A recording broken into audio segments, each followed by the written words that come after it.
لوگ وہ بھی کہتے ہیں کہ یہ بے ننگ و نام ہے، یہ جانتا اگر تو نہ لٹاتا گھر کو میں، کہ اگر آپ بھی یہ کہہ رہے ہیں دھاندلی ہوئی ہے تو پھر اس الیکشن کی کیا رہ جائے گی وقت، اعتبار، ساکھ، اور پھر جو آپ کے مخالفین ہیں، آپ دونوں کے مشترکہ مخالفین ہیں، وہ گلگت بلتستان پر سوال اٹھائیں گے، جی پھر پاکستان پر سوال اٹھے گا۔ تو بہتر یہ ہے کہ جو سیٹ اپ چل رہا ہے اس کو برداشت کریں اور آگے چلیں، موو آن جس طرح ہے۔ باسی صاحب سر بہت شکریہ آپ کے ٹائم کا۔ وہ عربی کا ہے نا، نصف لی و نصف لکم ھذا قوم الجاہلون، کہ بھائی آدھا آپ کا آدھا ہمارا، وہ ایک مشہور قصہ ہے۔ اچھا بس ٹھیک ہے، اس پہ راضی یہ رہیں۔ بتا دیں یہ قصہ ہے، یہ بعد میں لوگ اس کو آیت سمجھ بیٹھیں۔ عباسی صاحب، یہ آزاد کشمیر انتخابات بلاول صاحب اب کہہ رہے ہیں دھاندلی ہو گئی ہے، جبکہ آزاد کشمیر میں حکومت ان کی اپنی ہے، تو یہ انتخابی عملہ تو شاید حکومت نے ہی نامزد کیا ہوگا، تو واقعتاً آپ کی جو سابقہ جماعت ہے نون لیگ، وہ دھاندلی سے میرپور ڈویژن لے اڑی ہے؟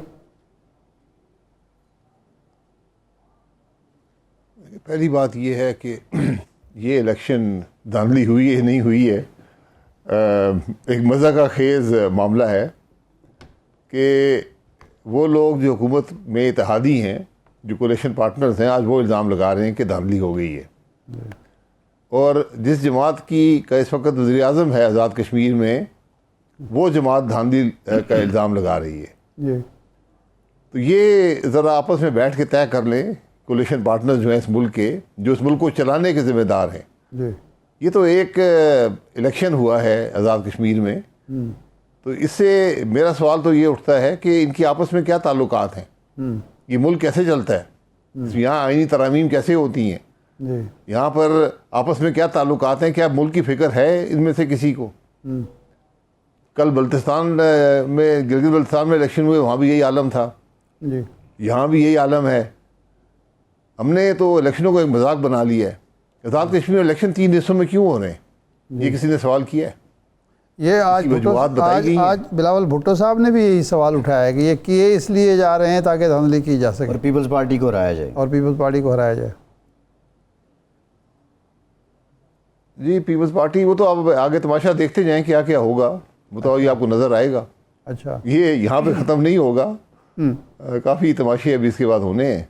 لیکن جو وہاں کے عوام نے اپنی رائے کا اظہار کیا ہے، جس سطح کی پولنگ ہوئی ہے، وہ بھی بڑی ایک سنجیدہ اور ایک سوچ پیدا کرنے والی بات ہے کہ لوگوں نے ووٹ ہی نہیں دیا۔ اگر اس دھاندلی کے باوجود بھی یہ لیول آف ووٹنگ ہے اور کل اس سے بھی کم ہوگا، تو پھر کیسے یہ الیکشن تماشا کیسے ختم ہوگا؟ عباس صاحب، ایک تو یہ ہے کہ 30 ہزار 25 ہزار ووٹ دیے لوگوں نے، تو ووٹ تو اس کا مطلب پڑا ہے۔ دوسرا یہ ہے کہ یہ جو تماشے کی آپ بات کر رہے ہیں، کچھ ہمیں بھی بتائیں کیا جھلک آپ کو نظر آ رہی ہے تماشے جو مستقبل میں ہونے والے ہیں؟ آپ خود دیکھ لیں کیا ہوگا۔ ایک اور جماعت بھی وہاں الیکشن لڑ رہی ہے، جو ایک موجودہ وفاقی وزیر کی جماعت ہے، تو ان کو بھی کچھ سیٹیں مل جائیں گی، تو ایک کولیشن گورنمنٹ بنے گی، لیکن نہ اس گورنمنٹ کے پاس عوام کا مینڈیٹ ہوگا، نہ وہ غیر متنازع ہوگی، اور کشمیر کے حالات وہی ہوں گے جس سے پہلے ہیں۔ عوام کا اعتماد نہیں ہے ان الیکشن پر۔ آپ پولنگ کے جو نتائج پچھلی الیکشن میں تھے وہ دیکھ لیں، اور اس دفعہ کے دیکھ لیں کہ کتنا فرق ہے جو ووٹ پڑے ہیں۔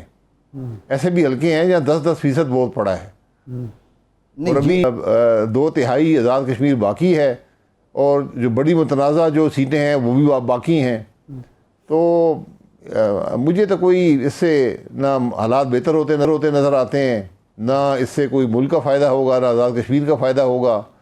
یہ خرابی مزید بڑھتی جائے گی، اور عباسی صاحب، عباس صاحب، یہ جو آزاد کشمیر ہے، آزاد جموں کشمیر ریاست ہے، یہ کشمیر کی تحریک آزادی کا بیس کیمپ ہے، اور یہاں 2 ملک کی بڑی، پاکستان کی بڑی پارٹیاں جو اقتدار میں بھی ہیں اور اقتدار میں بھی شریک ہیں دونوں، ان کی لڑائی یہاں اس انداز کی، اس طرح کی الزام تراشی، اس سے تحریک آزادی کشمیر کو نقصان نہیں ہوگا؟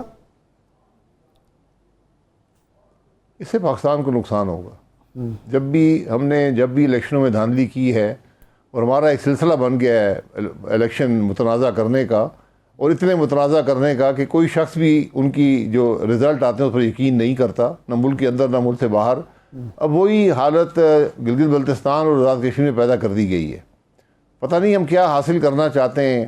کیا ہم عوام کی یہ سمجھتے ہیں کہ عوام کو یہ حق حاصل نہیں ہے کہ وہ اپنی رائے کا اظہار کر سکیں؟ کیا ہم یہ سمجھتے ہیں کہ وہ اس قابل نہیں ہے کہ اپنے فیصلے خود کر سکیں، تو ہم باہر سے بیٹھ کر فیصلے کریں گے؟ اور آپ دیکھیں گے الیکشن وہی لوگ لڑ رہے ہیں جو پہلے بھی لڑتے رہے ہیں. انہوں نے پہلے کیا دیا ہے اس علاقے کو، انہوں نے کشمیر کے کاز کے لیے کیا کیا ہے، آگے بھی یہی حالات ہوں گے. تو شاید ہم بھول گئے ہیں کہ ملک میں آئین بھی ہوتا ہے، ملک میں قانون بھی ہوتا ہے، الیکشن کا نظام بھی ہوتا ہے. یہ فرمائیے گا، اور جب یہ متنازع الیکشن ہوتے ہیں تو پھر ملک آگے نہیں چل سکتا. یہ فرمائیے گا، یقیناً ایک متنازع الیکشن جو ہے کمزور کرے گا. مسلم لیگ نون اور پیپلز پارٹی کی جو AJK میں چپکلش ہے، پہلے تو لوگ کہہ رہے تھے کہ یہ نورا کشتی ہے، الیکٹورل پالیٹکس ہے. اگر یہ سنجیدہ ہے، نورا کشتی نہیں ہے، تو پھر اس کے پاکستان کی سیاست پہ کیا اثرات پڑیں گے؟ آپ جن تماشوں کی بات کر رہے ہیں اور بلاول صاحب کا جو ایگریشن ہے، کیا پیپلز پارٹی آنے والے دنوں میں خود کو سسٹم سے ڈسٹنس کرتی نظر آ رہی ہے؟ دیکھیں، اگر آپ الزام لگا رہے ہیں اپنے کولیشن پارٹنر پر کہ اس نے دھاندلی کر لی ہے، تو آپ ان لوگوں کے ساتھ حکومت میں بیٹھیں گے جو دھاندلی کر رہے ہیں. جی. تو لیکن ہمارے یہاں کوئی اصول نہیں ہے، ہم ایک دوسرے کو الزام لگاتے ہیں پھر جا کر آرام سے بیٹھ جاتے ہیں. یہ سب مفاد کے معاملات ہیں. یہاں کوئی اصول نہیں ہے، یہاں کوئی قانون نہیں ہے، آئین نہیں ہے، صرف مفاد ہے. تو مفاد مل رہا ہے، سب کو مل رہا ہے، تو سب خوش ہیں. زیادہ مفاد چاہیے تھا، کسی کو نہیں ملا ہوگا، وہ ناراض ہو جاتا ہے تھوڑے عرصے کے لیے. کچھ اس کو ملے گا تو راضی کر دیا جائے گا. ندیم افضل چند صاحب نے کل کہا کہ جی ہم سمجھتے ہیں یہ موجودہ حکومت کرپٹ ہے، لیکن ہماری مجبوری ہے کہ ان کے ساتھ بیٹھنا ہے کیونکہ سسٹم کو آگے لے کے چلنا ہے. آج کم و بیش یہی بات بلاول نے بھی کہی کہ جی ہم ان کے ساتھ اس لیے چل رہے ہیں کہ ملک کو ڈیفالٹ سے بچانا ہے، ملک کی معیشت بہتر کرنی ہے، وہ جو ہمیں خدشات ہیں سیکیورٹی کے حوالے سے ان سے بچنا ہے، تو اس لیے ہم ان کا ساتھ دے رہے ہیں. تو یہ اب یہ چیزیں تو موجود ہیں، تو یہ ساتھ جاری رہے گا؟ جی، کرپٹ بھی ہیں، الیکشن بھی چوری کرتے ہیں، دھاندلی بھی کرتے ہیں الیکشن میں، لیکن ملک کو وہی بچائیں گے. معیشت ایسے ہی ٹھیک ہوتی ہے. تو کیا معیشت کرپٹ اور دھاندلی شدہ الیکشنوں والی حکومت ہی بہتر کرتی ہے؟ عجیب سوچ ہے. آج ہمارے اکابرین کی، اس ملک کے سیاسی لیڈرز کی یہ سوچ آپ کے سامنے آئی ہے کہ کرپٹ حکومتیں ملک بہتر کریں گی. عجیب معاملات ہیں، بہت عجیب معاملات ہیں. یہ فرمائیے گا، عوام پاکستان نے آزاد ریاست جموں کشمیر کے انتخابات میں حصہ کیوں نہیں لیا؟ ہمیں رزلٹ کا پتہ تھا، ہمارا رجسٹرڈ نہیں ہے، لیکن ہمیں رزلٹ کا پتہ تھا کیا رزلٹ آئیں گے. پاکستان میں ہر الیکشن متنازع ہوگا، اس کے عوام قبول نہیں کرتے. یہ ہماری بدقسمتی ہے کہ جو بنیاد ہوتی ہے جمہوریت کی، جو بنیاد ہوتی ہے حکومت کی، ہم آج وہ عوام کی نظر میں متنازع ہے. آپ اس وقت شفاف ترین الیکشن بھی کرا دیں، لوگ قبول نہیں کریں گے. کیونکہ اعتماد اٹھ گیا ہے الیکشن کے نظام پر، اعتماد اٹھ گیا ہے حکومتوں پر، اعتماد اٹھ گیا اس ملک کے سیاسی زعماء پر. آج آپ نے دیکھا نہیں ہے آزاد کشمیر میں ہوا کیا ہے. ہم اس کی بات بھی نہیں کر سکتے، آپ اس کو نشر بھی نہیں کر سکتے. یہ آج حقیقت ہے کہ وہاں کے لوگ کھڑے ہوئے ہیں، انہوں نے کہا ہم یہ قبول نہیں کرتے جس قسم کی ریاست ہے. الیکشن میں لوگوں نے حصہ نہیں لیا، آپ کو الیکشن 3 حصے میں کروانے پڑے. وہاں پر کتنے جبر ہوا ہے، کتنا ظلم ہوا ہے، کسی کو علم نہیں ہے. یہ باتیں ایک دن کھل کے سامنے آئیں گی، پھر ہم سب تکلیف میں ہوں گے. یہ بتائیے گا، اب 5 اگست کو PTI احتجاج کر رہی ہے. وہ ایک جو کنسورشیم ہے آپ کا، الائنس تو خیر اپوزیشن کا گرینڈ نہیں بن سکا، تحریک تحفظ آئین پاکستان، کیا یہ جماعتیں بھی PTI کے ساتھ اس احتجاج میں شریک ہوں گی؟ نہیں، اس میں شریک نہیں ہوں گی، کیونکہ اس میں ان کا مفاد نہیں ہے. ان کا مفاد آئین کے ساتھ نہیں ہے، ان کا مفاد اپنی کرسیوں کے ساتھ ہے. جب کرسیاں مل گئیں تو راضی تھے، جب کرسیاں نہیں ملی تو ناراض ہیں. نہیں، کرسیوں کی بندر بانٹ تو کہیں اور ہوتی ہے. نہیں عباس صاحب، سوال اور ہے. سوال یہ ہے کہ PTI نے 5 اگست کو تحریک کا احتجاج کا اعلان کیا ہے، 5 اگست کو.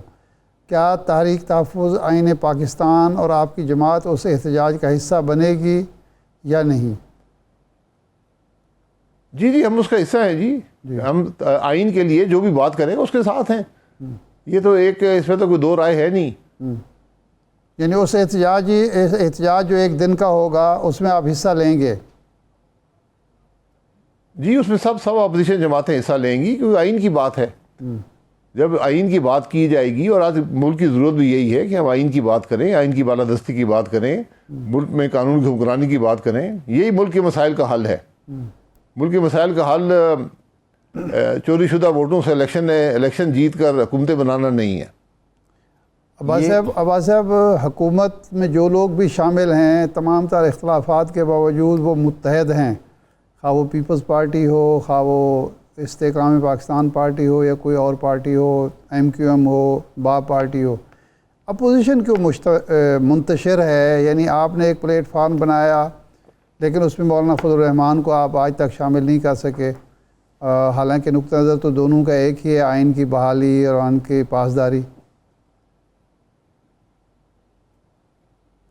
دیکھیں حکومت جی کے اندر جو لوگ ہیں وہ بھی متحد نہیں. ان کی باتیں آپ نے ابھی سب بیان کی ہیں کہ الزامات ایک دوسرے پر لگا رہے ہیں، لیکن وہاں تو مفاد کی جنگ ہے. اپوزیشن میں ہمیشہ کچھ اختلافات رہتے ہیں. کچھ یہ سمجھتے ہیں، جیسے PTI کا موقف ہے کہ عمران خان صاحب کو ان کی کوشش ہے کہ عمران خان صاحب رہا ہو جائیں. جو دوسری جماعتیں ان کی سوچ یہ ہے کہ ہم آئین کی بات کریں، ہم ملک میں قانون کی حکمرانی کی بات کریں، اسی میں دیگر جو عمران خان صاحب کے مسائل ہیں، دیگر مسائل ہیں، وہ بھی حل ہو سکتے ہیں. حالانکہ اپنی سوچ ہے، لیکن اس بات پر متفق ہیں کہ ملک آج نہیں چل رہا. ملک کے اندر قانون کی حکمرانی نہیں ہے، ملک میں آئین کی بالادستی نہیں ہے، اور یہی ہمارے مسائل ہیں. اس پر سب متفق ہیں، لیکن جس طرح وہ احتجاج کرتے ہیں ان کو ہر ایک اپنا طریقہ ہے. نہیں بھائی صاحب، امپیکٹ اگر ہم اس کا کمپاؤنڈ ایفیکٹ دیکھیں یا امپیکٹ دیکھیں تو وہ اپوزیشن حکومت پہ نہیں ڈال سکی ابھی تک. مولانا فضل الرحمان صاحب اور محمود اچکزئی صاحب ایشوز پر ہم خیال بھی ہیں، اس کے باوجود کوئی اسٹرانگ ڈیمونسٹریشن یا الائنس اپوزیشن کا کیوں سامنے نہیں آ رہا؟ جبکہ آپ کو ایشوز بھی مل گئے ہیں، مہنگائی ہے، یہ پیٹرول کی مہنگائی ہے، ڈیزل کی مہنگائی ہے، اوورآل ملک کے اندر جو ایک بے چینی ہے مہنگائی کی وجہ سے، جنگ کی وجہ سے، تو آپ اس کو بالکل عوام کے ایشوز کو اجاگر نہیں کر سکے. اس میں کوئی شبہ نہیں ہے کہ اپوزیشن بھی منتشر ہے. بڑی اپوزیشن جماعت جو ہے PTI وہ دباؤ میں ہے، لیکن انہوں نے بدقسمتی سے ایک موقف رکھا ہے کہ عمران خان صاحب کو چھوڑیں. اس کے علاوہ اپوزیشن تک اسی بات تک ان کی اپوزیشن محدود ہے. جو احتجاج ہوتا ہے علامتی ہوتا ہے. اگر میں اور آپ یہ توقع رکھیں کہ اسے حکومت کو کچھ گر جائے گی یا ٹوٹ جائے گی تو یہ خام خیالی ہوتی ہے. احتجاج اسی لیے ہوتا ہے کہ عوام کے مسائل کو اجاگر کیا جائے، ایک علامت دی جائے کہ ہم آپ کے ساتھ ہیں. اور آج ملک کی عوام تو ہر روز ایک نئی مشکل کا سامنا کر رہے ہیں. نہیں، احتجاج کا مقصد تو یہ ہوتا ہے حکومت پر دباؤ ڈال کے عوام کے حق میں فیصلے کرائے جائیں یا ان کو ان فیصلوں سے روکا جا سکے جس سے عوام کو تکلیف ہوتی ہے. مثال کے طور پر یہ پیٹرول کے حوالے سے، پیٹرولیم مصنوعات کے حوالے سے جو فیصلہ ہوا روزانہ کی بنیاد پر رد و بدل کا، جب قیمتیں کم ہوتی ہیں، خواہ 10، 12، 13 ڈالر بھی کم ہو جائیں تو ریلیف نہیں ملتا، $2 بڑھ جائیں تو اچھا خاصا جو ہے دباؤ آ جاتا ہے اور قیمتیں زیادہ کر دی جاتی ہیں. تو اپوزیشن اس پر کوئی سوال نہیں اٹھا رہی، کوئی ڈیمونسٹریٹ نہیں کر رہی. دیکھیں جو ہم طریقے موجود ہیں، میڈیا میں جاتے ہیں، پریس کانفرنس کر دیتے ہیں، یہی طریقہ ہوتا ہے ان معاملات کو کرنے کا. جو حکومتیں عوام کے رائے سے نہیں آئی ہوتی، ایک دھاندلی شدہ الیکشن سے آتی ہیں، ان کو ان باتوں کا کوئی اثر نہیں ہوتا، کیونکہ وہ عوام کی کوئی پرواہ نہیں ہوتی. دباؤ یا اثر ان حکومتوں پر ہوتا ہے جو عوام کی ووٹ سے آئی ہوں. ہماری بدقسمتی یہی ہے کہ ہم نے نہ نظام کو سمجھا ہے، نہ نظام کو آئین اور قانون کے مطابق کرنے کی کوشش کی ہے. اس لیے جب غیر قانونی غیر آئینی حکومتیں ہوں گی تو پھر یہی حالات ہوں گے پاکستان کے جو آج ہیں. اچھا، آپ وزیر پیٹرولیم بھی رہے، ان معاملات کو اچھی طرح سے جانتے ہیں. یہ روزانہ کی بنیاد پر جو رد و بدل کا فارمولہ آیا ہے، آپ سمجھتے ہیں کہ اس سے معیشت بہتر ہوگی, عوام کو فائدہ ہوگا, یا یہ بھی پیٹرولیم کمپنی کو فائدہ اور حکومت کو فائدہ اٹھانے کا ایک موقع ہے؟ دیکھیے, یہ روزانہ کی بنیاد پر جو قیمتوں کی بات ہے, یہ میری سمجھ سے باہر ہے کم از کم. اچھا, کہ کس بنیاد پہ آپ روز قیمتوں میں رد بدل کریں گے, اس کی یہ مجھے سمجھ نہیں آتا. اچھا, کہ آپ کے پاس کون سا پیمانہ ہے کہ آپ روز قیمتوں میں رد بدل کر دیں گے. اس کا کوئی پیمانہ پاکستان میں نہیں ہے. صرف ان مسائل کا, اس مسئلے کا ایک حل ہے پیٹرولیم پرائسنگ کا, کہ اس کو ڈی ریگولیٹ کر دیں. مارکیٹ خود قیمت کو کا تعین کر لیا کرے گی. پوری دنیا میں ایسے ہی ہوتا ہے. جی, ہم ایک پرانے زمانے میں بیٹھے ہیں, جو آج سے 40 سال پہلے کا فارمولہ تھا اسی کو چلا رہے ہیں کہ پی ایس او جو کارگو امپورٹ کرتا ہے اس کی بنیاد پہ پرائسنگ ہوگی. تو پی ایس او کے کارگو تو روز آتے نہیں ہیں, ان کا تیل تو روز آتا نہیں ہے کہ اس کی بنیاد پہ پرائسنگ ہو سکے گی. اس لیے ڈی ریگولیٹ کر دیں, بات ختم ہو جائے گی. نہیں بھائی صاحب, یہ ڈی ریگولیشن کی جو آپ بات کر رہے ہیں, کیا پاکستان میں پیٹرولیم کمپنیز میں اتنا کمپٹیشن ہے کہ ڈی ریگولیشن سے ریلیف عوام کو ملے گا؟ ہم ٹیلی کام کو دیکھتے ہیں, شروع میں کمپٹیشن تھا, کمپنیز چلی گئی, ایک ہی کمپنی خریدتی جا رہی ہے اور اب وہ من مانے ریٹس لگا رہے ہیں. تو یہ کیسے, اس کو کیسے مضبوط کیا جائے گا؟ مونوپلی اور کارٹلز وغیرہ وجود میں نہیں آئیں گے. آپ ٹیلی کام کو اگر دیکھ لیں تو ٹیلی کام میں جتنے کم ریٹ پاکستان میں ہیں موبائل فون کے, شاید دنیا میں کہیں نہیں ہیں. تو کمپٹیشن کی وجہ سے ہی ہوا ہے. پیٹرولیم میں تقریباً 60 کمپنیاں ہیں جو پیٹرول ملک میں بیچتی ہیں. تو وہاں ممکن نہیں ہے کہ کارٹلائزیشن ہو سکے یا کوئی ہیرا پھیری ہو سکے. اور دوسری بات یہ ہے کہ سب سے بڑی پیٹرولیم کمپنی حکومت کی اپنی ہے. تو اگر وہ کارٹلائزیشن کریں گے تو حکومت بڑے آسانی سے اس کو توڑ سکتی ہے اپنی کمپنی کی پرائسنگ سے. یہ, اور پاکستان میں پچھلے 15 سال سے, یہ تقریباً 10 سال سے یہ معاملہ چل رہا ہے کہ جو 95 کا جو پیٹرول ہے اس کے اندر قیمتیں جو ہیں وہ ڈی ریگولیٹڈ ہیں اور مارکیٹ خود اس کا تعین کرتی ہے. تو آپ دیکھیں گے کہ اکثر پیٹرول پمپوں میں ڈفرینٹ پرائسز ہوتی ہیں. تو یہ پوری دنیا کا فارمولہ ہے, ہمارا نہیں ہے, اور اسی کے ذریعے آپ پیٹرولیم کی پرائسنگ کا تعین کر سکتے ہیں, خاص طور پہ ان غیر معمولی حالات میں جو آج کل ہیں. جی ٹھیک, بہت شکریہ. سابق پاکستان شاہد خاقان عباسی صاحب, آپ کے وقت کا ایک وقفے کے بعد واپس آتے ہیں.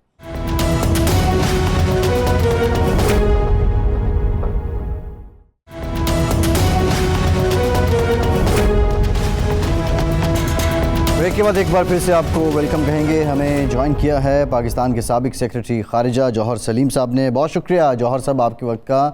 یہ بتائیے گا کہ ایران امریکہ جنگ کا جو حالیہ مرحلہ ہے, اب یہ جو جنگ بندی پر آمادگی ہوئی ہے, کیا واقعتاً امریکہ کے پاس ہتھیاروں اور وسائل کی کمی ہو گئی تھی, یا ایران کی برتری جو ہے یہ اس کا ثبوت ہے؟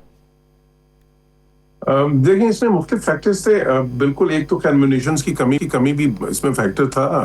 اس پہ ظاہر ہے بہت سی میڈیا رپورٹس واضح ہیں.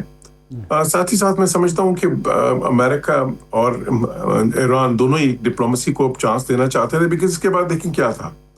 اب اس مرحلے کے بعد, کیونکہ امریکہ کی طرف سے جو تھریٹ آیا تھا کہ اب اگر آپ نے کسی بھی ایک شپ پہ اٹیک کیا وہاں پہ, تو اس کے جواب میں ہم ایک بجلی گھر یا ایک ڈیسیلینیشن پلانٹ یا آپ کی ایک برج تباہ کریں گے. تو اس سے ہونا کیا تھا, اس سے آپ ابھی تک تو جو بھی تھا یہ سارا کچھ جو ہو رہا تھا دوبارہ سے یہ کنٹرولڈ ایسکلیشن تھی, لیکن اس کے بعد وہ ایک انکنٹرولڈ ایسکلیشن کی طرف جا سکتے تھے, یا نیکسٹ ناچ آف جو لیڈر آف ایسکلیشن ہے اس پہ جا سکتے تھے, اور وہ بہت ہی خطرناک ہوتا. بیکاز ظاہر ہے اگر امریکہ ایران پہ اس طرح کے اٹیکس کرتا, ایران گلف کنٹریز پہ کرتا, وہاں پہ بجلی گھر یا ڈیسیلینیشن پلانٹس تباہ کرتا, تو جیسے میں کہہ بھی چکا ہوں کہ وہاں پہ تو پوری جو ظاہر ہے اس وقت جو لائف ہے وہ ڈیسیلینیشن پلانٹس پہ بیسڈ ہے, کیونکہ پانی دیکھیں سعودی عرب کی بات کریں 50% ان کا انحصار ڈیسیلینیشن پلانٹس پہ ہے, یو اے کا 80%, کویت کا 90% اور بحرین کا 100%. اور اسی طرح کیونکہ ظاہر ہے انہوں نے سارے اسکائی اسکریپرز بنائے ہیں, تو بجلی تو اس کے بغیر تو وہاں پہ زندگی کا تصور محال ہے. تو اس وجہ سے اب نیکسٹ جو فیز ہونا تھا وہ بہت ہی ڈیوسٹیٹنگ ہو جاتا, اور اس لیے یہ پاز جو ہے یہ دونوں ہی فریقوں کے حق میں تھا. تو میں سمجھتا ہوں کہ سب سے زیادہ جو اہم وجہ تھی وہ یہ تھی کہ یہ جو فیز تھا اب اس کی لمٹس پہ وہ پہنچ چکے تھے, اس سے کچھ ہو نہیں رہا تھا, ان کی بارگیننگ پوزیشن ریڈیٹرمن نہیں ہو رہی تھی اس سے, وہ بارگیننگ پوزیشن وہی تھی جو پہلے تھی, تو اس لیے مذاکرات ہی سب سے بہتر حل تھے اس موقع پہ. جوسف, جب یہ ایم او یو سائن ہو رہا تھا اس وقت بھی ایرانی جو ہماری بات ہوتی تھی وہاں تہران میں لوگوں سے, تو وہ یہ کہتے تھے کہ ایم او یو پر امریکہ عمل نہیں کرے گا, ایک جنگ کا مرحلہ اور آئے گا.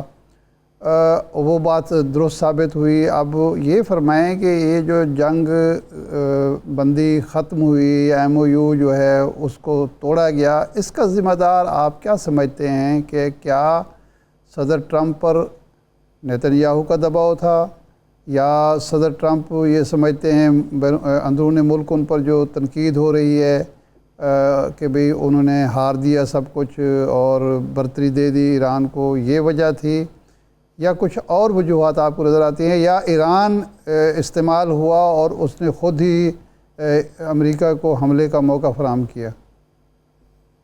جی, میں سمجھتا ہوں اس کی 2-3 وجوہات ہیں. سب سے بڑی وجہ تو یہ تھی کہ جو کلاس 5 ہے اس کی, جو ایم او یو کی, جو اس ابنائے ہرمز کے بارے میں تھی ساری, اس کو بہت ہی زیادہ اس میں ابہام رکھا گیا. ایک بڑی لینگویج یوز کی گئی جو کہ انٹرپریٹ مختلف طریقے سے ہو سکتی تھی.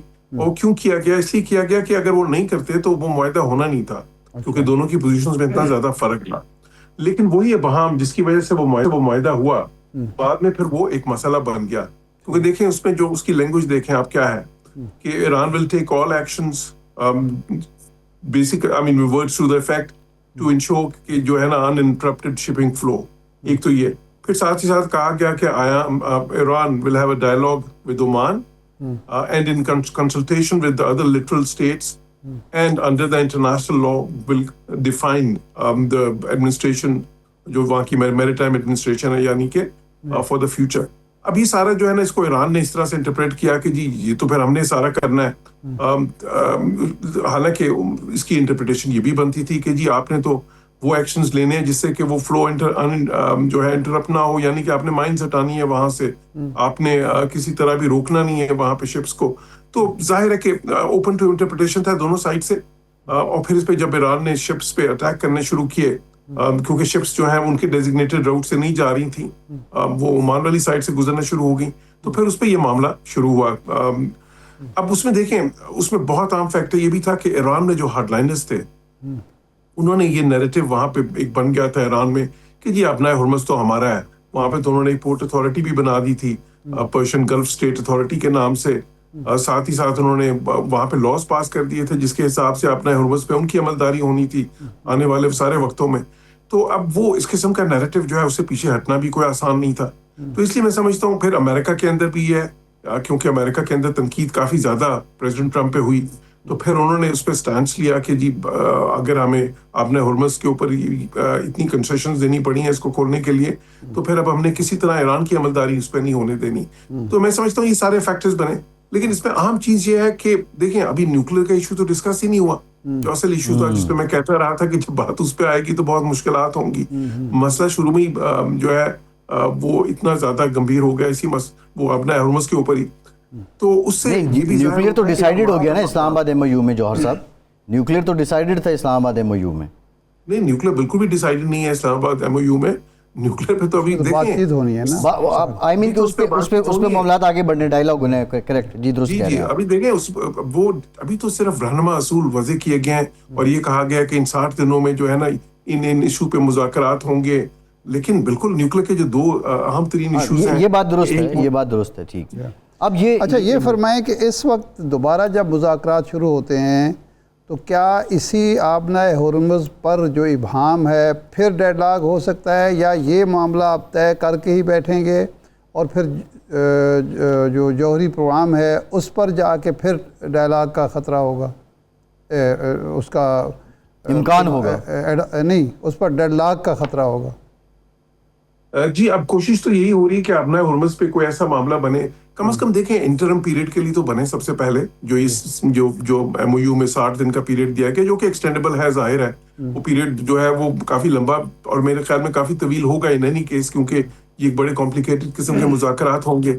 اچھا کہنے کو تو یہ ایم او یو کہتا ہے نا کہ جی اس کے بعد ٹیکنیکل مذاکرات ہوں گے جو ہے, تو تکنیکی امور پہ اور اس طرح لگتا ہے کہ بظاہر باقی چیزیں جو ہے سیٹل ہو گئی ہیں، لیکن حقیقت یہ ہے کہ وہ مذاکرات جو ہے صرف تکنیکی امور پہ نہیں ہونے، بلکہ وہ سب سے جو اہم امور ہیں ان پہ ہونے ہیں، کیونکہ ان کو ایران کی یہ خواہش تھی کہ جی اصل جو نیوکلیر مسائل ہیں، مثال کے طور پر نیوکلیر ایشوز جو ہیں اس پہ ڈسکس بعد میں ہوں. تو میں یہ سمجھتا ہوں کہ دیکھیں ابھی سب سے پہلے تو انٹرم پیریڈ جو ہے مذاکرات کے دوران کا عرصہ، اس کا سیٹل ہونا سب سے پہلے کہ اس میں اپنا ہرمز پہ کیا ہوگا، کہ اس دوران میں شپنگ فلو کس طرح سے ہوگا، کس کی عملداری ہوگی، کیا ہوگی. اس میں مختلف آئیڈیاز ہیں. دیکھیں ابھی عمان نے ایک بڑا اچھا آئیڈیا ایک وہ بھی لے کے آئے ہیں جس کو گلف کنٹریز کی سپورٹ بھی ہے، اور اس میں کوئی بات اس طرح کی ہے کہ جی ایک جوائنٹ رسپانسبلٹی ہو ساری جو لٹرل سٹیٹس ہیں، یعنی کہ جن ملکوں کا ساحل لگتا ہے اس کے اوپر اپنا ہرمز پہ، اس میں دیکھیں ظاہر ایران ہے، عمان ہے، اس سے تھوڑا سا پہلے یو اے بھی ہے چوک پوائنٹ سے پہلے، باقی پھر اسٹیٹس بھی ہیں. تو ان ساروں کی ایک جوائنٹ میکنزم ہو جس میں کہ جو ہے نا کوئی ٹول وغیرہ نہیں لیا جائے، لیکن ایک والنٹری فی ہو، یعنی کہ اگر اپنی مرضی سے کوئی دینا چاہے، اور وہ کس قسم کی ہوگی، وہ انوائرمنٹل پروٹیکشن کے لیے ہو سکتی ہے، ان کی سیفٹی کے لیے ہو سکتی ہے.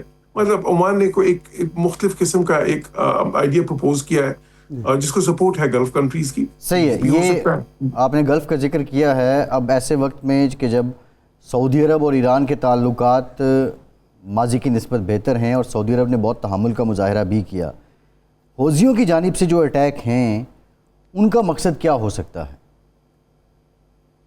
دیکھیں اس کے بھی دو پہلو ہیں. ایک تو یہ ہے کہ ظاہر ہے کہ ایران کی طرف سے یہ تھریٹ آیا تھا کہ جی ہم صرف یہ اپنا ہرمز نہیں ہے، بلکہ ہم تو آنے والے دنوں میں جو ہے نا باب المندب جو ہے جو ریڈ سی پہ ہے، اس کو بھی وہ والا فرنٹ بھی ایکٹیویٹ کر دیں گے، حوثیوں سے کہہ کے وہاں پہ بھی ڈسٹرپٹ کر دیں گے ٹریفک ساری.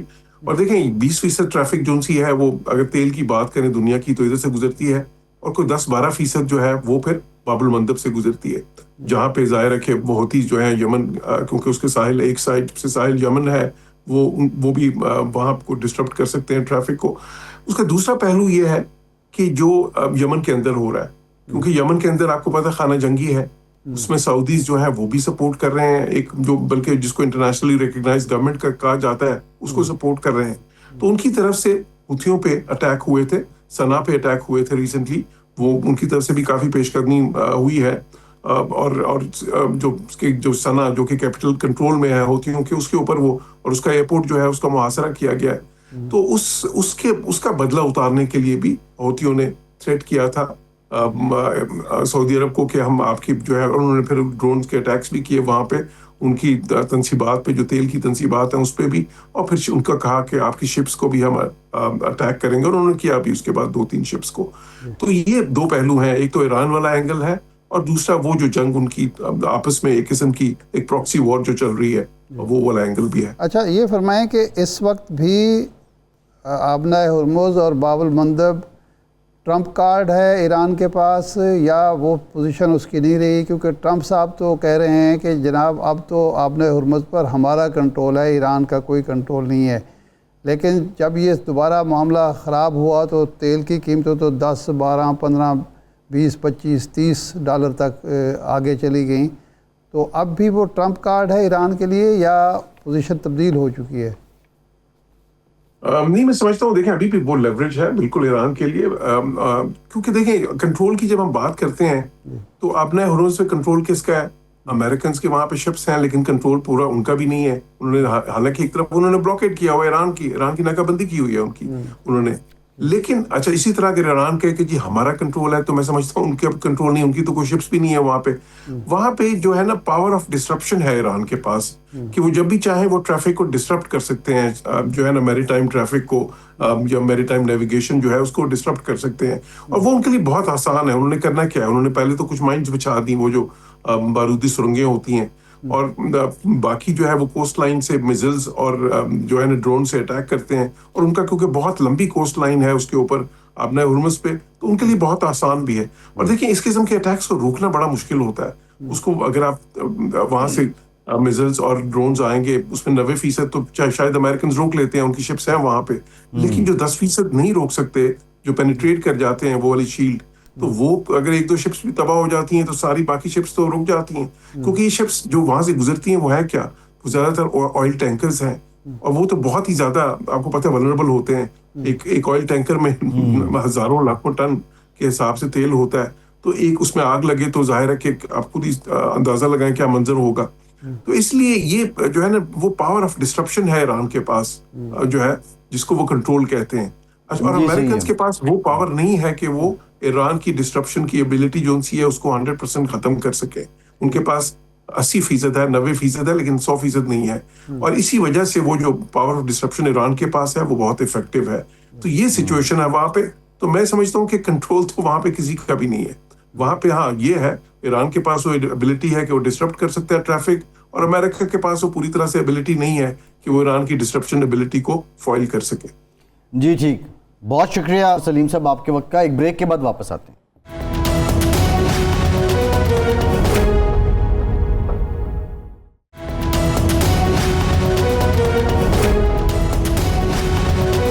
بریک کے بعد ایک بار پھر سے آپ کا خیر مقدم کرتے ہیں. ارشاد صاحب, گندم امپورٹ کی جا رہی ہے اور کیا وجہ ہے؟ زرعی ملک ہے پاکستان, ابھی تو 2 ماہ ہوئے ہیں گندم کی کٹائی ہوئی ہے, پروکیورمنٹ ہوئی ہے, اور اب گندم امپورٹ کرنے کا فیصلہ کر لیا گیا ہے.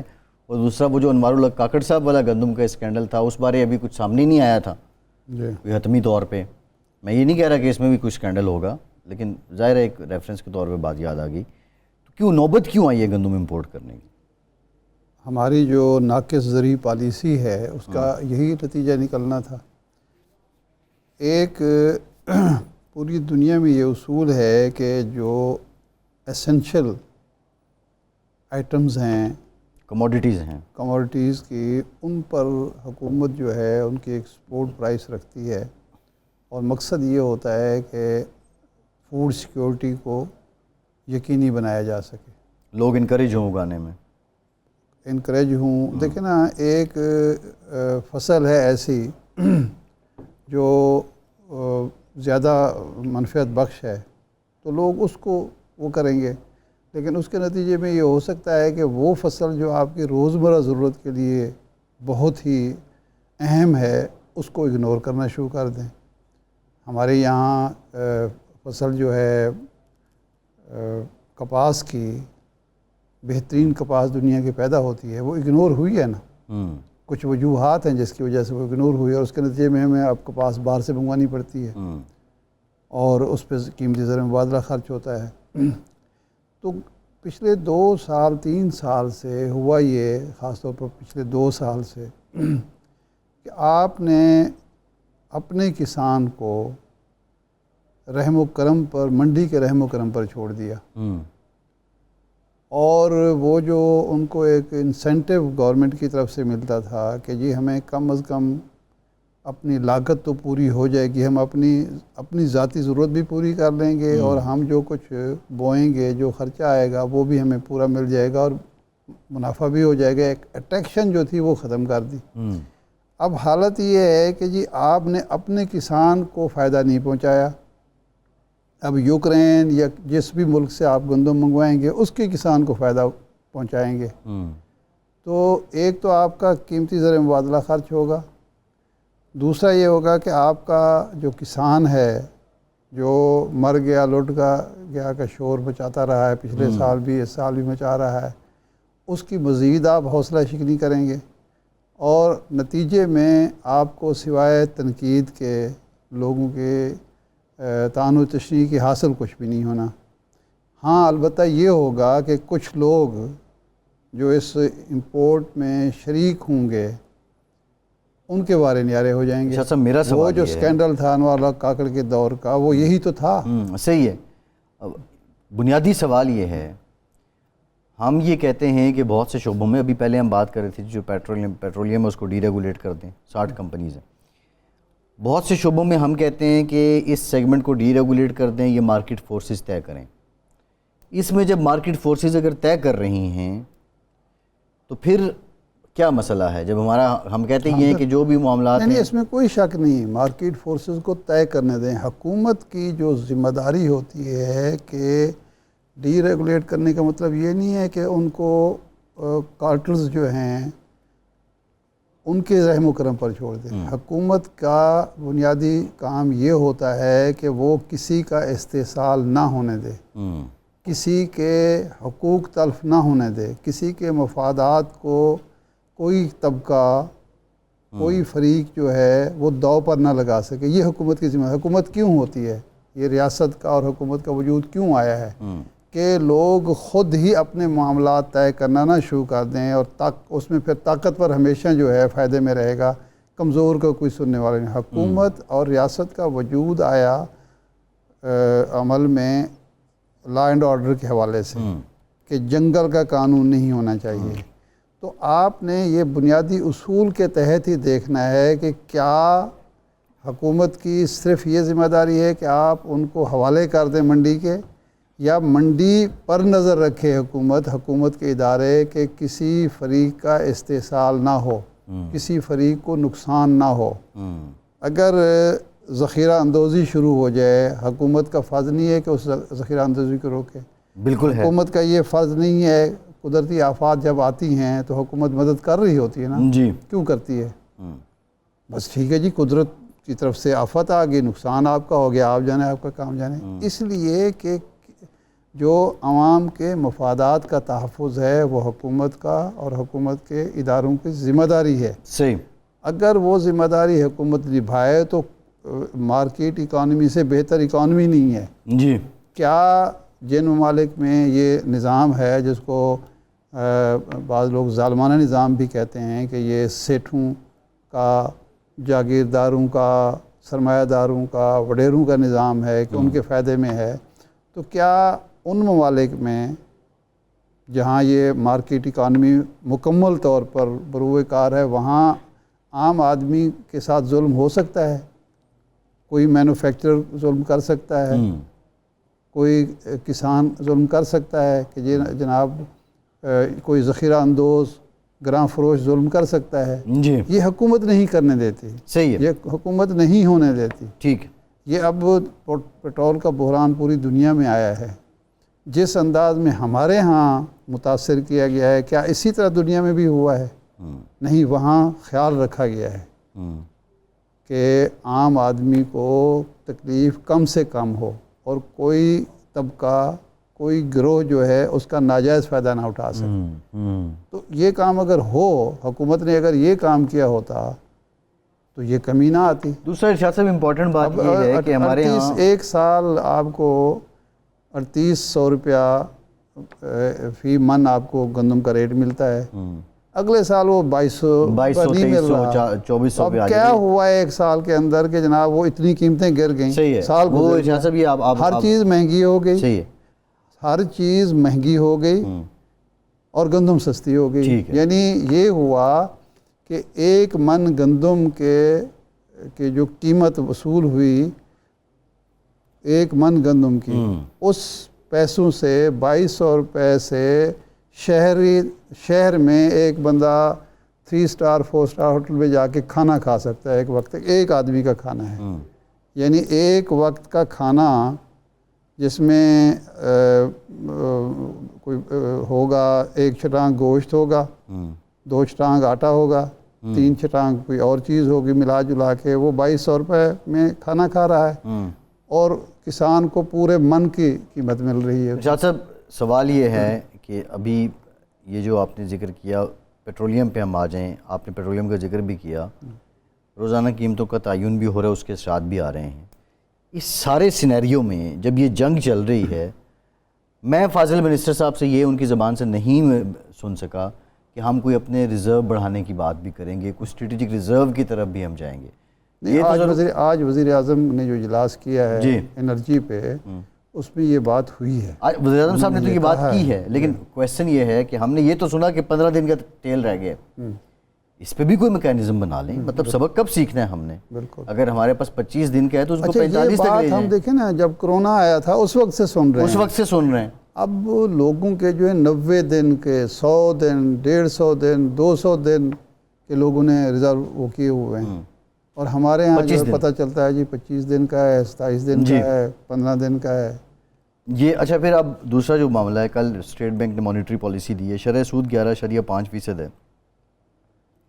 توقع یہ کی جا رہی تھی، بزنس مین بھی چاہ رہا تھا کہ یہ سنگل ڈیجٹ ہو جائے.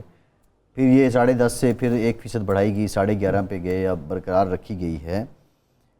پہلا کوارٹر ہے فسکل ایئر کا، ایک غیر یقینی اور بے یقینی صورتحال ہے اس وقت، لیکن یہ شرح سود کتنی انڈسٹری کو، ایکسپورٹ کو، لوکل مینوفیکچرنگ کو بڑھانے کے لیے سود مند ہوگی؟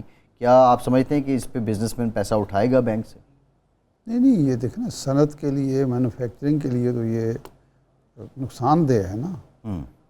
11.5% کے بعد آپ نے انشورنس بھی دینی ہوتی ہے، وہ کیبور لائبور جو ہوتا ہے وہ بھی اس پہ نافذ ہو رہا ہوتا ہے، اطلاق ہو رہا ہے پرائیویٹ بینکس اس کا منافع جو ہے، ٹھیک ہے نا جی۔